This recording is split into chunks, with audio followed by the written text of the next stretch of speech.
warahmatullahi wabarakatuh. Bismillah, walhamdulillah, la hawla wa la quwwata illa billah. Allahumma salli wa sallim wa barik ala Sayyidina wa maulana Muhammad ibn Abdillah wa ala alihi wa sahbihi wa mawalah. Amma ba'd. Subhanaka la ilma lana illa ma 'allamtana innaka antal alimul hakim. Alhamdulillah, tsumma alhamdulillah, tsumma alhamdulillah. Alhamdulillah, pada sore yang berbahagia ini kita dipertemukan kembali secara online dengan difasilitasi oleh Zoom dalam satu kajian yang rutin. Insya Allah kita akan kerjakan, kita akan selenggarakan setiap 2 pekan sekali hari Jumat sore di waktu yang sangat mustajabah ini. Semoga menjadi satu awal dari berkumpulnya kita nanti di akhirat kelak di surganya Allah bersama dengan Rasulullah Muhammad SAW beserta para solihin dan solihat insya Allah. Kita awali kajian kali ini dengan membaca suratul Fatihah sehingga kita dapat semakin mendapat keberkahan dari acara kali ini insya Allah. Al-Fatihah. Bismillahirrahmanirrahim. Bismillahirrahmanirrahim. Bismillahirrahmanirrahim. Ar-Rahmanirrahim.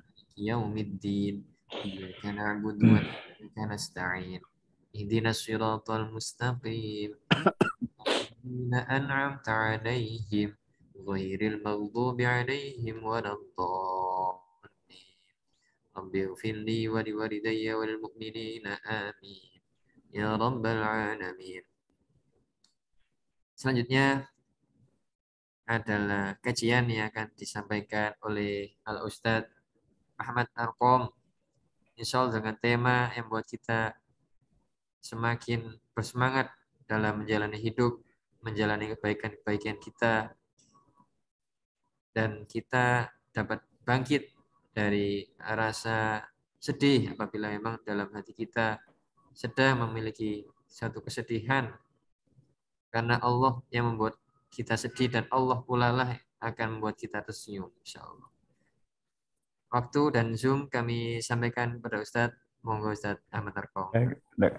Saya bisa dijadikan co-host. Baik Ustadz Bakti. Iya. Iya Ustadz. Baik, bismillahirrahmanirrahim. Assalamualaikum warahmatullahi wabarakatuh. Alhamdulillahirabbil alamin. Wa bihi nasta'inu ala umuri dunya waddin. Shalatu wassalamu ala asrofil anbiya'i wal mursalin nabiyina Muhammadin wa ala alihi wa sahbihi wa sallim wa barik ajmain.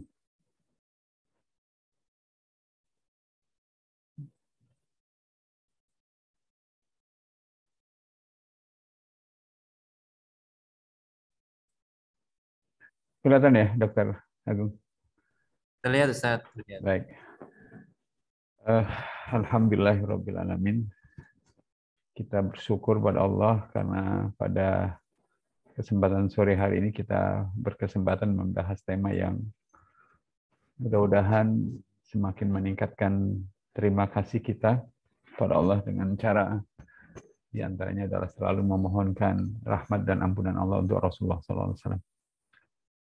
Teman-teman sekalian yang dirahmati Allah Subhanahu wa Ta'ala, saya menyusun materi ini belum sepenuhnya urut, tapi mudah-mudahan bisa membantu untuk memahami apa yang menyebabkan kita bersedih dan hal-hal sekitarnya. Saya susun berdasarkan kaidah-kaidah psikologis yang dijelaskan oleh para ulama kita. Yang pertama, saya ingin menjelaskan ini. Man sasa nafsahu sada nasahu. Barang siapa sanggup mengendalikan dirinya, dia akan sanggup memimpin orang lain. Kalau kita bicara tentang kesedihan, apa yang membuat orang bersedih dalam hidup ini? Karena dia tidak bisa memimpin orang lain dengan baik. Dr. Agung, saya adalah dua orang suami. Ketidakmampuan saya memimpin istri saya, Dr. Agung memimpin istrinya, itu pasti membuat bersedih ya. Bersedih. Hal yang sederhana misalnya kalau seorang suami meminta istrinya sholat tepat waktu, lalu istrinya tidak mau sholat tepat waktu, pasti membuat sang suami bersedih. Pasti itu. Hal yang membuat seorang suami bersedih itu misalnya kalau dia minta agar anak-anaknya ketika sang suami bekerja itu didik dengan beribadah, banyak membaca, tetapi kemudian ketika tidak dilakukannya dengan baik oleh sang istri, maka kita akan bersedih ya. Nah, orang bisa sedih karena dia tidak bisa memimpin orang lain dengan baik ya, tidak bisa. Tapi persoalannya adalah mengapa orang lain sampai tidak bisa dipimpin? Nah, disinilah akar kesedihannya menjadi lebih tajam, bisa kita cari. Karena orang itu tidak sanggup mengendalikan dirinya. Siapapun yang tidak sanggup mengendalikan dirinya, dia akan sulit memimpin orang lain karena yang pertama-tama dia tidak bisa memimpin dirinya sendiri. Nah, pertanyaan yang paling mendasar lagi, apa yang perlu dikendalikan dalam diri kita? Yang perlu dikendalikan dari diri kita adalah seluruh kesenangan-kesenangan dalam hidup. Kalau tidak bisa dikendalikan, dia akan menimbulkan kesedihan jiwa yang luar biasa. Jadi makan, minum, ya. Dua hal ini kalau kita perturutkan tanpa kendali, pasti menimbulkan kesedihan. Kenapa? Begitu orang terus-menerus memperturutkan makan, minum, menabrak waktu sholat, menabrak kewajiban belajar, kewajiban bekerja, dia menjadi orang yang diliputi oleh kesedihan. Bagaimana bisa? Ya, karena kesibukannya itu adalah memenuhi kesenangan-kesenangannya, sementara hatinya butuh berzikir, pikirannya butuh diberi ilmu, ya, fisiknya butuh diberi kesibukan kerja, itu tidak terpenuhi. Jadi yang terpenuhi hanyalah perutnya, syahwatnya, sementara hatinya tidak punya banyak waktu untuk dihubungkan dengan Sang Pencipta kehidupan, pasti akan menimbulkan kesedihan. Nah, itu yang pertama, teman-teman sekalian. Jadi, kalau kita ingin menjadi orang yang tidak bersedih, dalam pengertian sebaliknya, jadilah orang yang mampu mengendalikan diri. Begitu kita mampu mengendalikan diri dengan semua hal ibadah yang diajarkan oleh Islam, maka kita akan bisa memimpin diri. Nah, kemampuan memimpin diri itu akan menimbulkan kebahagiaan, dan begitu kita bisa memimpin diri sendiri, maka kita akan mampu memimpin orang lain. Tadi pas khutbah Jumat saya kebetulan menjelaskan tema ini. Beruntung agama ini, teman-teman sekalian, beruntung agama ini menyediakan semua sarananya sehingga kita bisa belajar mengendalikan diri dengan cara yang luar biasa. Yang pertama adalah kita bicara kesenangan. Yang perlu dikendalikan adalah kesenangan. Orang sangat senang membuang-buang waktunya untuk santai, ngobrol, ngopi, dan segala macam. Dan dalam istilah sosiologi, teman-teman sekalian, saya sering ngomongkan ada namanya istilah trivialism. Trivialism itu adalah kebiasaan banyak orang menghabiskan sumber dayanya, waktu, tenaga, pikiran, uang untuk hal-hal yang sekedar menghibur, tetapi tidak bernilai memajukan hidupnya. Kira-kira banyak nggak, Dr. Agung ya? Orang menghabiskan waktunya, tenaganya, pikirannya, uangnya untuk hal-hal menghibur, ngobrol, kemudian bercanda, nonton.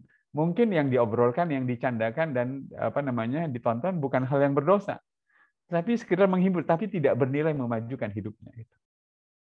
Ada kan, banyak kan, dan sangat sekarang laris kan, ada kafe, ada macam-macam kan, warkop.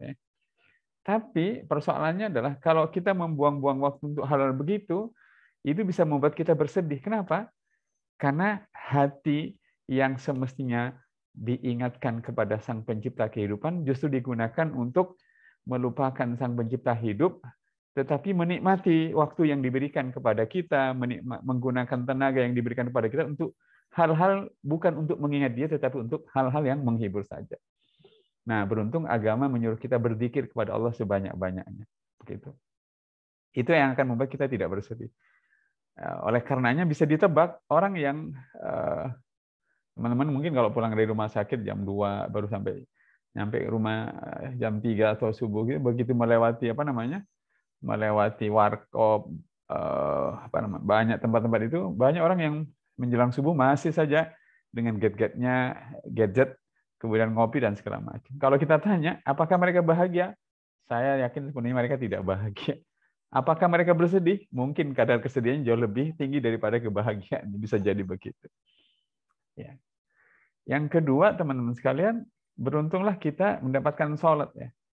Sholat itu menjadi sarana di mana kalau zikir itu membuat kita bisa mengendalikan kebiasaan kita untuk membuang-buang waktu secara luar biasa, berlebihan, tetapi Allah meminta kita berzikir sebanyak-banyaknya. Sementara sholat yang 5 waktu itu akan memandu kita, mengikat kita untuk menjadi orang yang tidak diperbudak, tidak dikendalikan, terutama oleh kesibukan kerja, ya, dan harta dan segala macam.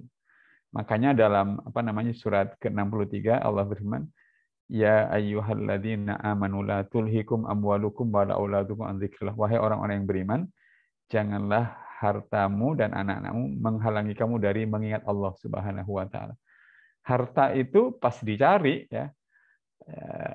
Dan kalau kita punya kebiasaan setiap mau masuk waktu beribadah pada Allah, tiba-tiba kita sibuk dengan mencari harta, maka lama-lama kita menjadi orang yang tidak sanggup mengendalikan kebutuhan, keinginan kita terhadap harta.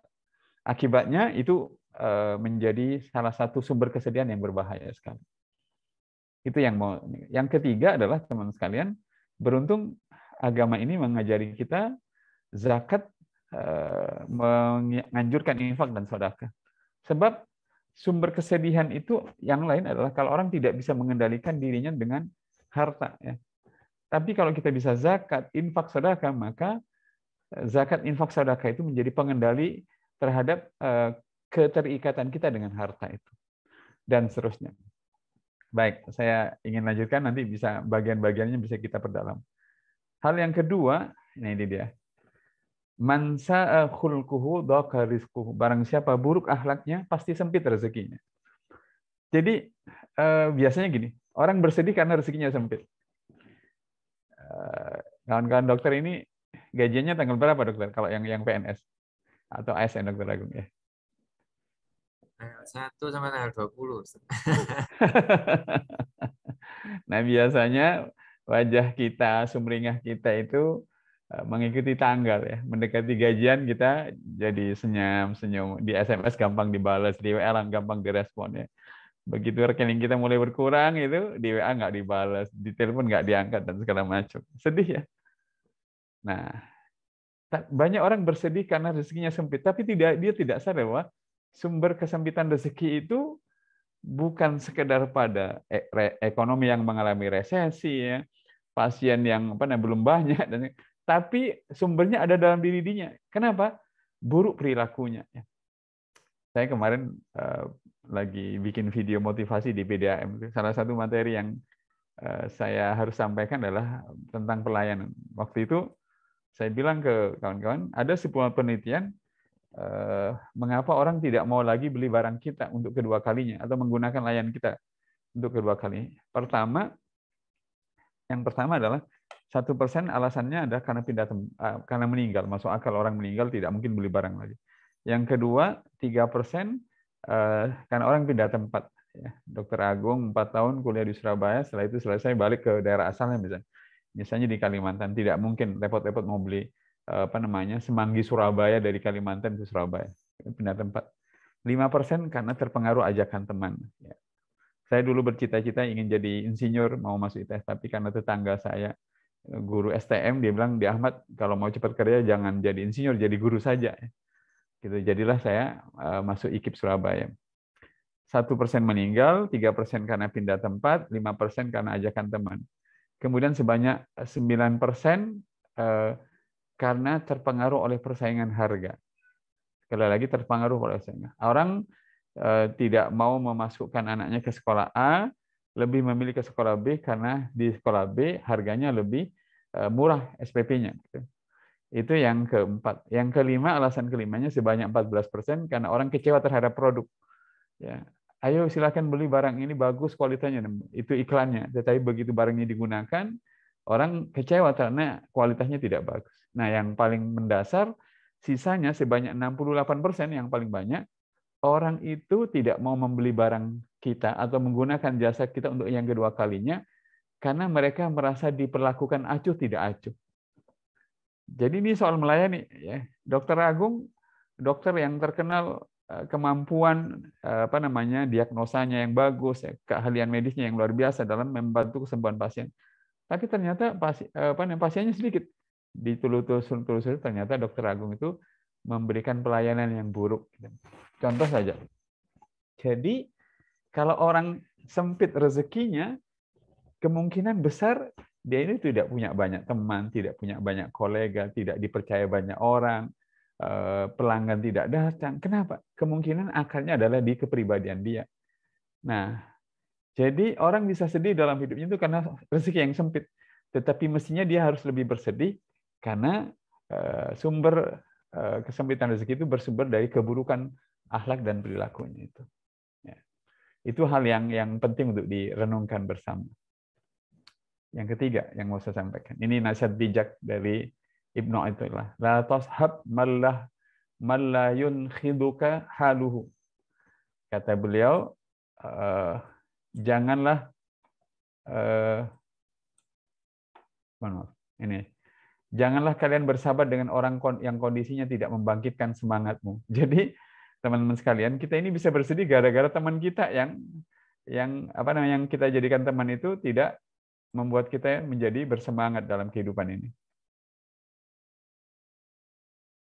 Dan perkataannya tidak mengantarkanmu pada Allah Subhanahu wa taala. Jadi bisa jadi ini kita ini semalam sudah tahajud ya, sudah sholat subuh, sholat duha, baca. Tapi giliran sampai ke kantor, sampai ke rumah sakit, kesedihannya datang dari bagian ini. Ternyata teman-teman kanan kiri kita adalah orang-orang yang kondisinya tidak membangkitkan semangat, kata-katanya tidak membuat kita itu kenal Allah, kata-katanya tidak membuat kita itu ingat kewajiban kita, kata-katanya itu tidak membuat kita itu ingin menambah ilmu dan segala macam. Bisa jadi sumber kesedihan datang dari aspek begini. Jadi kalau dibalik, kalau kita semalam sudah tahajud, ibadah baik, macam-macam, jagalah agar orang-orang yang berada di sekitar kita itu jangan sampai mempengaruhi kita.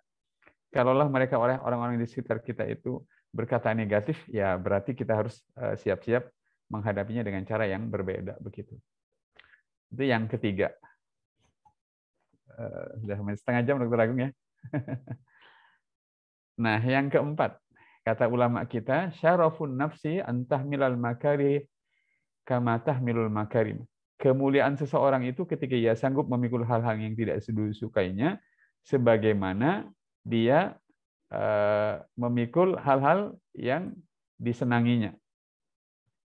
Jadi, nah ini, jadi sumber kesedihan ini bisa begini. Kita ini terbiasa dengan hal-hal yang enak-enak ya. Jadi misalnya kawan-kawan Dr. Agung misalnya datang ke Surabaya membawa kebiasaan di rumah itu serba dilayani ayah dan ibu, tempat tidur AC.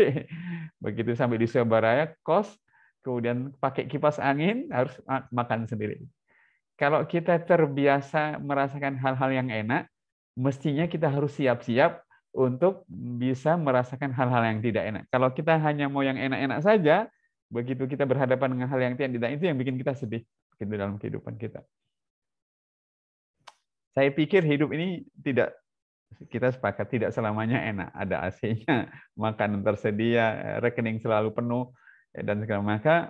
Bersiap-siaplah jadi orang yang dalam keadaan baik, banyak kita bersyukur, tetapi dalam keadaan minus sumber daya, kita menghadapinya dengan dada yang lapang, bersabar mencari solusinya sehingga segera bisa kembali dengan baik. Saya lanjutkan lagi nanti yang ke-5. Nah, fa inna linnafsi mailan li hubbis sana'i wa sama'il madhi. Sesungguhnya jiwa itu cenderung untuk mencintai dan mendengarkan pujian. Misalnya Dr. Agung itu tiba-tiba habis acara ini dipromosikan menjadi Direktur Rumah Sakit Dr. Sutomo. Ya. Apa rasanya ya orang dipromosikan sebagai Direktur Rumah Sakit, pulang-pulang sampai rumah tidak ada ucapan selamat, sukses ya ayah, ya. Anak-anak juga tidak mengucapkan selamat atas keberhasilannya, kawan-kawan di grup WA juga tidak mengucapkan. Itu bikin sedih, itu wajar saja gitu. Nah, jadi kalau ada orang bersedih, Dr. Agung, di tempat kemungkinan jangan-jangan dia tidak dipuji oleh istrinya, tidak dipuji oleh suaminya, tidak dihargai oleh temannya, tidak diapresiasi oleh atasnya, bisa jadi begitu.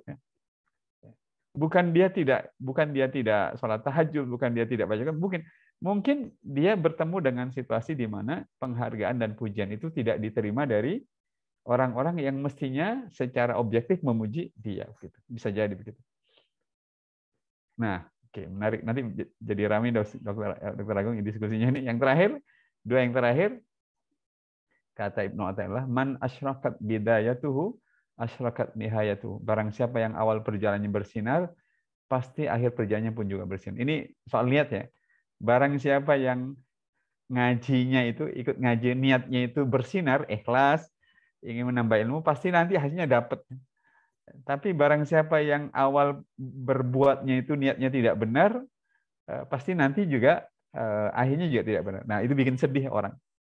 Begitu. Yang terakhir yang mudah-mudahan menjadi renungan, man aslaha nafsahu arghama anfa'adihi. Barang siapa yang memperbaiki dirinya, pasti dia mengalahkan musuh-musuhnya. Jadi apa musuh kita? Banyaklah. Tapi kenapa musuh-musuh kita tidak bisa dikalahkan? Karena kita tidak memperbaiki kualitas diri kita. Begitu. Nah, jadi banyak orang itu kekalahan dari lawan-lawannya, baik kekalahan dalam olahraga, bisnis, itu memang bikin sedih. Tapi persoalannya adalah karena dia tidak memperbaiki kualitas dirinya sehingga dia kalah bersaing dan bertanding. Gitu. Saya share nanti Dr. Agung ya materinya ini, mudah-mudahan bisa jadi renungan. Nanti Dr. Agung bisa share ke kawan-kawan yang lain. Saya akhiri dulu, mudah-mudahan menjadi diskusi yang menarik.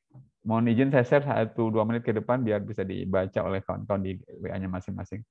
Demikian, Assalamualaikum warahmatullahi wabarakatuh. Assalamualaikum warahmatullahi wabarakatuh.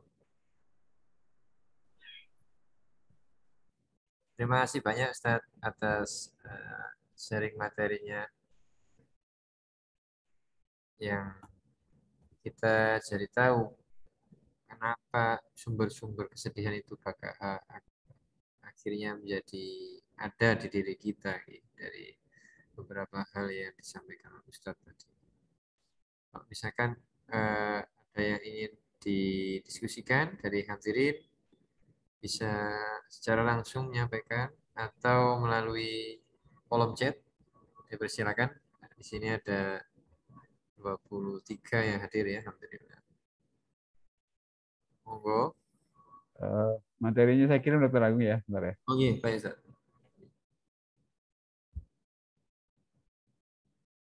Kalau misalkan kita sudah menghadapi satu hal yang memang objektifnya orang itu akan sedih, misalkan ditinggal oleh orang yang kita sayangi, orang tua atau anak, itu kita kan tidak bisa menghindari kesedihan itu.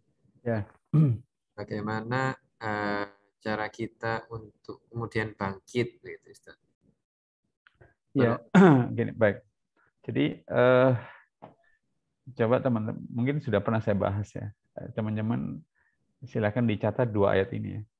Ada 2 ayat di surat Al-Baqarah yang hampir sama isinya. Yaitu surat kedua ayat 45 ya. Surat kedua ayat 45 dan surat kedua ayat 153. Ayat ini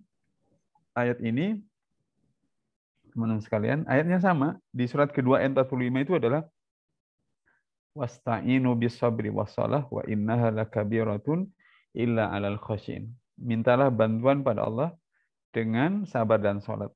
Sungguh salat itu berat kecuali bagi orang yang khusyuk. Yang ayat 153-nya surah Al-Baqarah juga, ya ayyuhalladzina amanu sta'inu bis-sabri was-shalah innallaha ma'as-sabirin. Wahai orang-orang yang beriman, mohonlah pertolongan pada Allah dengan sabar dan salat. Nah, apa bedanya ayat ini gitu? sekali lagi saya ingin menjawab pertanyaannya Dr. Agung ya.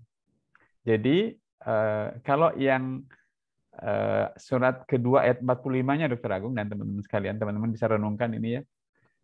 Mintalah pertolongan pada Allah dengan sabar dan sholat, sesungguhnya sholat itu berat kecuali bagi orang-orang yang khusyuk.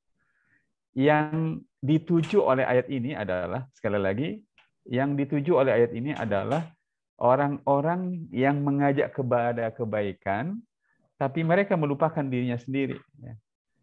Secara spesifik itu Bani Israel ya. Makanya di surat kedua ayat 44-nya, sebelum ayat itu, ada ayat bunyinya begini, apakah engkau menyuruh manusia berbuat baik tetapi engkau melupakan dirimu sendiri gitu. Nah, coba kita renungkan lebih dalam Dr. Agung. Apa efeknya kalau seorang Dr. Agung, seorang Ahmad Arkom, seorang Dr. Saiful yang ada di sini, kawan-kawan dokter yang laki-laki semuanya, ngajak istrinya berbuat sesuatu tetapi dia tidak nyontohkan, tidak meneladankan. Efeknya yang pertama terjadi kegoncangan dalam dirinya.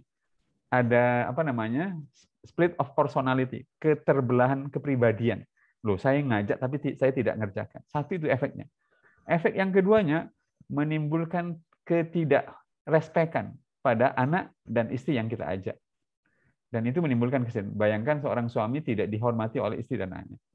Yang ketiga, orang yang diajak itu pasti tidak nurut. Udah jelas itu kan. Nah, disinilah para ulama mengatakan maka orang yang mengajak kepada kebaikan, entah itu seorang ayah, entah itu seorang dosen, entah itu orang senior ngajak juniornya, dia butuh berlatih sesabar mungkin. Butuh berjuang sesabar mungkin agar yang diajakkan dia dulu yang bisa mempraktikkan. Tapi kata kuncinya, berlatih, berjuang, berusaha sekuat tenaga agar dia bisa mengerjakannya. Begitu dia tidak bisa, saya pikir nggak ada yang tidak bisa kalau orang berusaha dan berlatih. Tapi masalahnya begitu dia tidak melakukan untuk dilaksanakan untuk dirinya pertama kali, dia pasti mengalami kesedihan itu. Karena tiga hal tadi, dia sendiri mengalami ngajak tapi dia nggak ngerjakan, pasti dirinya juga pasti berontak. Yang kedua, orang tidak respect pada dia karena dia ngajak tapi tidak ngajak. Yang ketiga, orang tidak akan menurut ya karena yang ngajak tidak mengerjakan itu.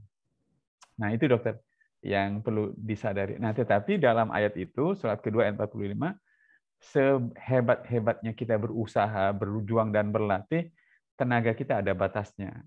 Ya, pengaruh lingkungan ada batas. Maka orang yang berjuang agar bisa melaksanakan apa yang diajarkan, dia harus meminta bantuan dari Allah dengan cara sholat itu, sehingga tenaganya, keikhlasannya, keistiqomahannya, konsistensinya, kekuatan harapannya itu membuat dia sanggup melakukan apa yang diajarkan kepada orang lain itu. Itu Dr. Agung ya.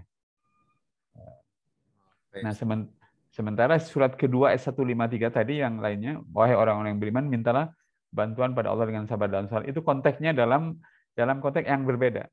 Orang beriman ketika berhadapan dengan ujian sakit, ujian kematian, dokter, ujian bisnis itu hendaklah menghadapinya dengan sabar dan sholat. Kalau yang tadi, ketika orang-orang itu mengajak kepada kebaikan, dia harus bersabar dan sholat juga begitu.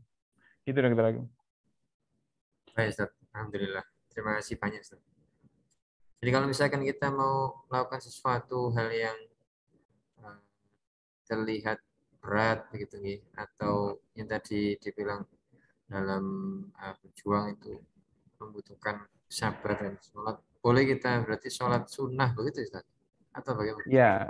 Ya semua sholat ya, yang wajib maupun yang sunnah ya. Artinya pada saat sholat itu kita jadikan saran untuk meminta bantuan agar apa yang kita perjuangkan, yang kita ajakkan, kita diberi kemudahan untuk mengerjakannya dan orang lain juga bisa melaksanakannya itu.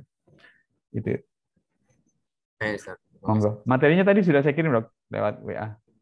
Monggo dari hadirin ada yang ingin berdiskusi. Sore ini banyak ya Dokter Agung. Iya, alhamdulillah. Ada yang dari Lamongan, ada yang dari Sidoarjo, ada yang dari luar Jawa, monggo.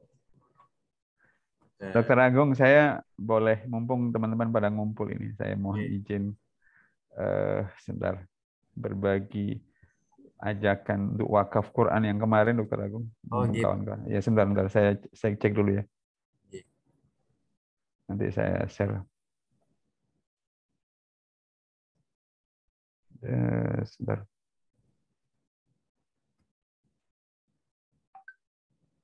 Monggo kalau yang disampaikan. Silakan. Boleh melalui chat atau secara langsung.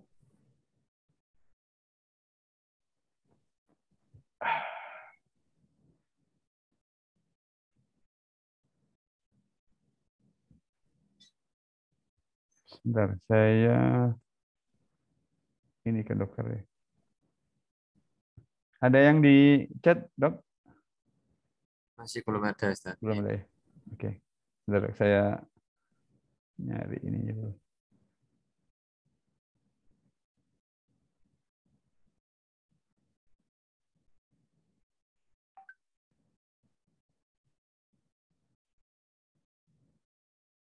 Kalau dalam suatu kita bekerja, ya, misalnya, Ustaz, Mm-mm. atau berjuang, ya, Ustaz, suatu Ya, bukan hal yang kita rasa benar dan baik, ya, tapi ternyata eh, lingkungan tidak mendukung, misalnya, mm-mm. sistem tidak mendukung, gitu. Mm-mm.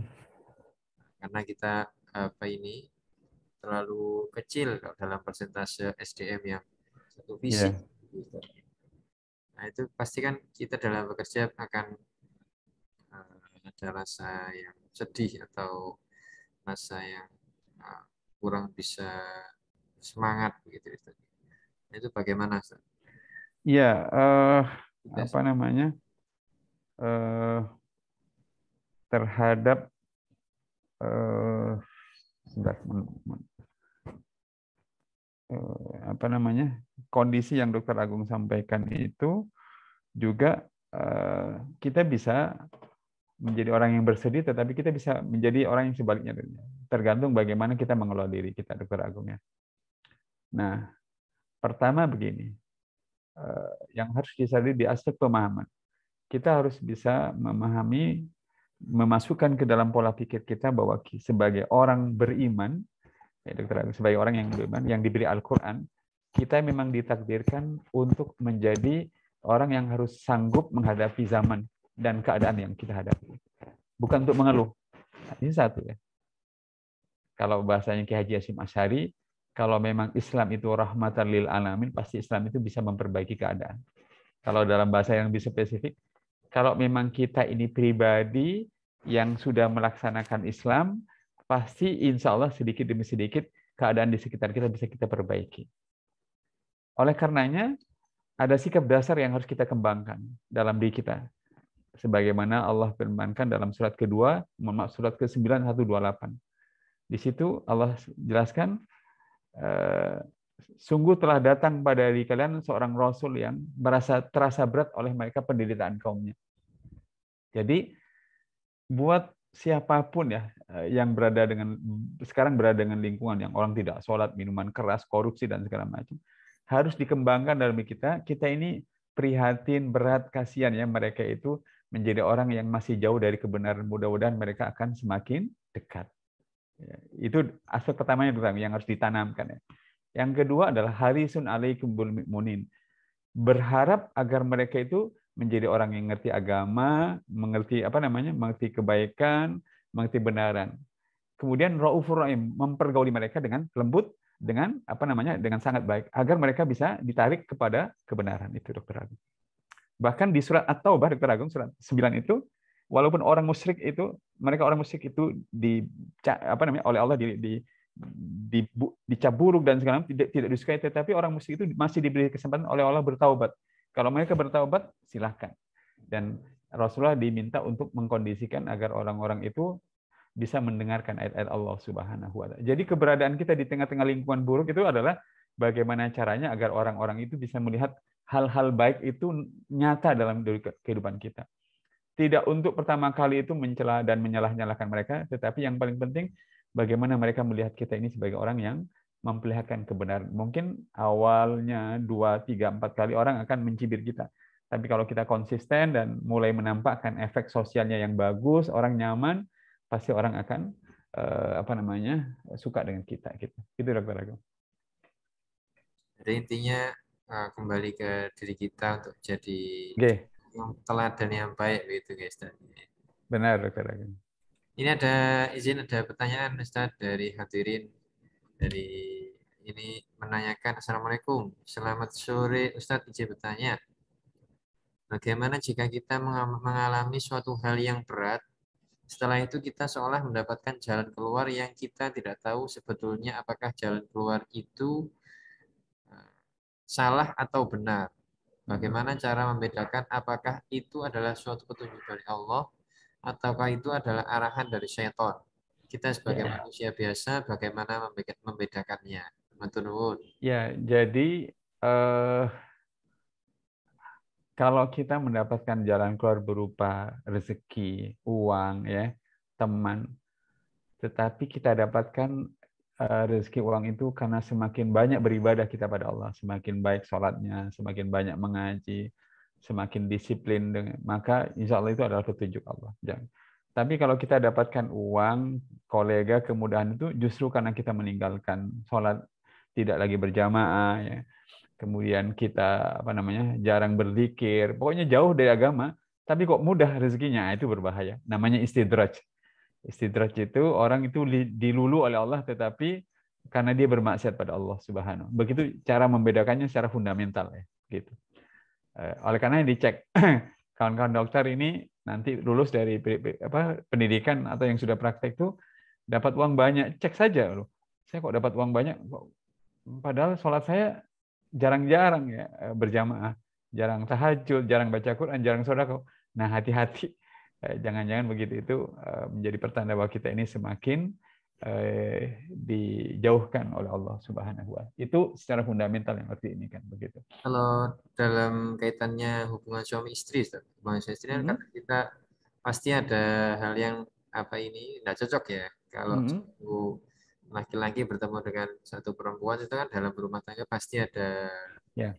ada perbedaan visi atau kadang apa kebiasaan dan seterusnya gitu. Nah, itu kalau pertanyaan ini dihubungkan dengan hubungan antara suami dan istri apabila ada suatu masalah yang kan kita was-wasnya itu tuh pasti mengobarkan untuk bercerai ya, betul Ustaz. Itu bagaimana? Ya, jadi apa namanya? Nanti mungkin kita bahas sendiri nih aspek ini, Dokter Agung, menjadi Panjang. banyak detail-detailnya. Tetapi begini ya, saya selalu pernah saya tulis di status sudah lama ya, mungkin 6 tahun yang lalu. Kalau Anda mencintai istri Anda atau suami Anda karena gantengnya atau kan cantiknya, itu natural, itu alami, alami ya, karena ganteng dan cantik itu selalu menarik untuk disukai. Tapi siap-siaplah nanti Anda akan kecewa karena ganteng dan cantik itu mungkin akan mengalami pengurangan, penurunan. Yang kedua, kalau Anda mencintai seseorang, kalau Anda mencintai pasangan hidup Anda karena akhlak dan kepribadiannya, maka sangat luar biasa. Begitu kecantikan atau kegantengan menurun, tapi akhlaknya terjaga, maka Anda akan punya sesuatu yang bisa dijadikan penyebab menjaga cinta. Tapi Anda harus siap-siap juga orang itu mengalami performa penurunan kepribadian, ya, hilang kesabarannya, kemudian tidak lagi peduli pada Anda, menurun ya misalnya, karena berbagai sebab. Itu harus siap-siap begitu kita, Dokter Agung ya. Paham, Dokter Agung ya? Kondisi begitu ya. Jadi suami istri itu tiba-tiba menurun, agak menurun. Tadinya penyabar tidak jadi sabar. Tadinya peduli kurang agak peduli. Ternyata setelah diteliti ada sebab lain. Tapi itu dua hal itu wajar menyebabkan cinta itu terbakar. Tapi yang ketiga, kalau Anda mencintai seseorang ya karena komitmen agamanya ya, maka cinta Anda akan menjadi semakin sempurna, jadi cantiknya, akhlaknya, agamanya.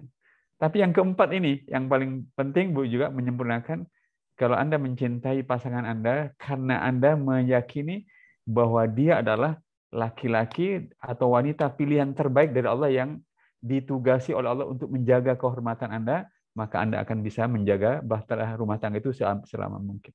Itu yang terakhir ini penting. Boleh jadi nanti suami, istri itu menurun semuanya, bahkan mohon maaf sakit dan segala macam. Tapi kalau kita ingat bahwa wanita ini atau laki-laki ini adalah yang dipilih oleh Allah, dan siapakah yang lebih baik pilihannya dari Allah, yang dipilih oleh Allah untuk menjaga kehormatan kita, maka kita akan menjadi orang yang terus bertahan bersama keluarga kita. Itu Dr. Agung. Nanti kita bahas sendiri Dr. Agung. Ya, berarti tema selanjutnya. Ya, oke.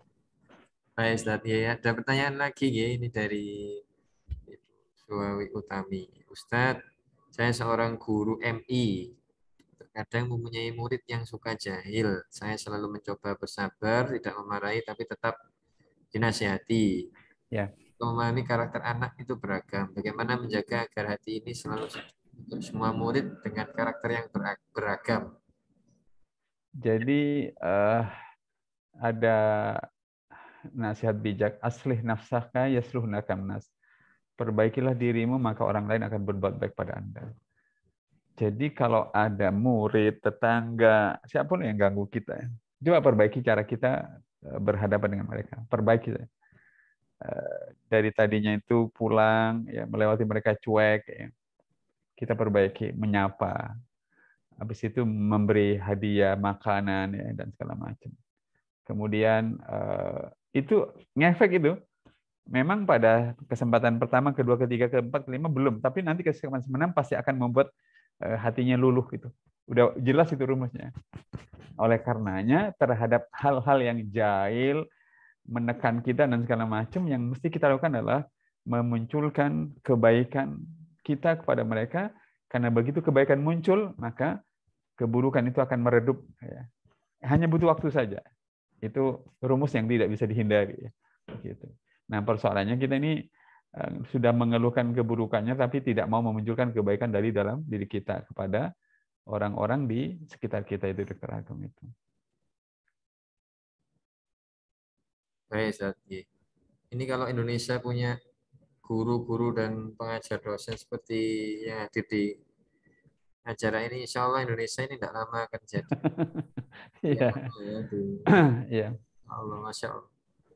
Jadi guru-guru yang mempunyai hati yang berkeinginan untuk menyayangi muridnya dan memikirkan bagaimana muridnya tidak sampai dimarahi. Itu luar biasa menurut saya. Ada pertanyaan lagi, Ustaz. Iya. Diana Cesaria. Assalamualaikum, Ustaz.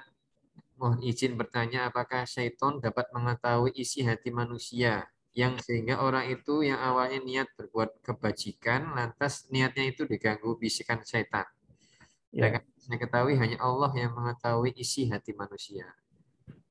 Ya, jadi gini, teman-teman bisa buka firman Allah di dalam surat ke-23, biar jelas ya tentang ayat ini. Surat 23 ayat ke-97 dan 98. Bunyinya itu begini. Dan katakanlah, ya Tuhanku, aku berlindung kepada Engkau dari bisikan-bisikan setan. Ya. Lalu berikutnya, ayat berikutnya, dan aku berlindung pula kepada Engkau, ya Tuhanku, agar mereka tidak mendekatiku. Jadi setan itu hanya membisikkan dan mendekati. Ya. Yang penting, kenapa setan itu bisa membisiki kita, itu masalahnya. Berarti kita ini lebih dekat dengan setan sehingga setan membisiki kita. Ini filosofi penting. Jadi gini, kalau yang mengetahui isi hati hanya Allah Subhanahu wa Ta'ala. Tapi masalahnya hati yang mestinya dekat dengan Allah justru tidak kita dekatkan dengan Allah begitu. Makanya dalam surat An-Nas surat 114 itu alladzi yuwaswisu fi sudurin nas qul a'udzu birabbin nas malikin nas ilahin nas min syarril waswasil khannas. Khannas itu adalah sifat setan yang setan itu lari kemudian bersembunyi dan mengintai. Jadi lari, bersembunyi dan mengintai. Kapan setan itu lari? Kalau kita ingat pada Allah Subhanahu wa Ta'ala. Tapi seberapa jauh larinya setan dari kita? Ya, kalau kita segera lupa langsung lupa, maka setan akan mengintai dan akan mendekati kita lagi. Gitu. Ini filosofi ini yang harus disadari. Jadi kenapa orang yang awal niatnya itu berbuat kebajikan, lantas niatnya itu buruk diganggu? Ini karena dia itu tidak menjaga sesering mungkin untuk ingat pada Allah Subhanahu wa Ta'ala. Ingat, atau dia tidak menjaga agar sesering mungkin berada bersama orang-orang yang niatnya lurus, integritasnya bagus. Dia berbaur dengan orang-orang yang niatnya bercampur-campur, ya tentu saja akan segera tertular. Jadi pertanyaan beliau ini kuncinya adalah mempersering kita mengingat Allah. Boleh baca zikir, boleh baca Al-Quran sebanyak-banyaknya, boleh menyibukkan diri dengan hal-hal yang membuat kita ingat perintah Allah, ingat sholat, ingat bekerja, pokoknya ingat hal-hal yang begitu. Wabil khusus adalah membaca Al-Quran, berzikir, berdoa, sholat, itu hal-hal yang akan membuat kita dibentengi oleh Allah dengan syaitan itu. Satu lagi, syaitan itu takluk kepada hamba Allah yang mukhlasin. Ada mukhlis, ada mukhlasin. Kalau orang mukhlis itu orang yang ikhlas. Kalau mukhlasin itu orang yang dijaga keikhlasannya oleh Allah Subhanahu wa Ta'ala. Bayangkan. Tapi masalahnya adalah gimana agar kita dijaga oleh Allah? Maka jadilah orang yang selalu menjaga perintah-perintah Allah Subhanahu wa Ta'ala. Itu dokter. Betul, Ustaz. Ya, terima Ya. kasih, jelas. Kadang-kadang setan itu juga mungkin kasihan ya, dia disalahkan terus. Padahal sebenarnya yang salah adalah nafsu manusia itu sendiri, kadang-kadang gitu. Artinya dalam satu dia dibelokkan ke keburukan tuh, oh aku dibisiki oleh setan. Padahal sebenarnya itu nafsunya dia sendiri. Ya. Nah, nanti tema soal nafsu itu kita akan bahas sendiri. Oh, Jadi baik, Ustaz. luar biasa banyak. Jadi Ya sudah mudah-mudahan. Dok, tema saya mau izin mumpung belum habis waktunya untuk baik, Ustaz. yang share yang tadi ya, Share mumpung ya, teman-teman baik. ngumpul ya. Ini ada satu program kebaikan yang Ya, saya ingin. Jadi betul ya, Ustaz? ini nih. Ya. Yang saya, benar ya? Ini saya share. Oh ya udah. Oh, ya, ya. Atau yang mana? Terserah yang mana ini. Nanti mau lagi. Baik. Jadi saya besok ini kebetulan dokter. Ini kurang Ustaz. Coba saya Oh ya lebih. udah tak matikan ya saya. Monggo dokter. Nah, ini. Nah, ini lebih lengkap. Iya, betul Ustaz ya? Ya Terlihat? betul. Terlihat. Iya. Jadi teman-teman, saya di Rumah Besar Quran itu sedang terus menggalakkan ini, terutama yang paket B ya dokter, karena paket B ini Qurannya ada terjemahannya, ada translasi per kata ya, gitu. Dan buku Raih Kembali Kekuatan Al-Quranmu yang sempat kita bahas ya. Saya memberikan kemarin kepada 60 guru-guru Al-Quran di sebuah sekolah Islam. Besok ini saya mengumpulkan guru-guru tahfidz Quran. Yang istimewa mereka punya majelis tahfidz Quran, punya macam-macam. Jadi saya berusaha mengajak sebanyak mungkin kawan-kawan agar peduli dengan dengan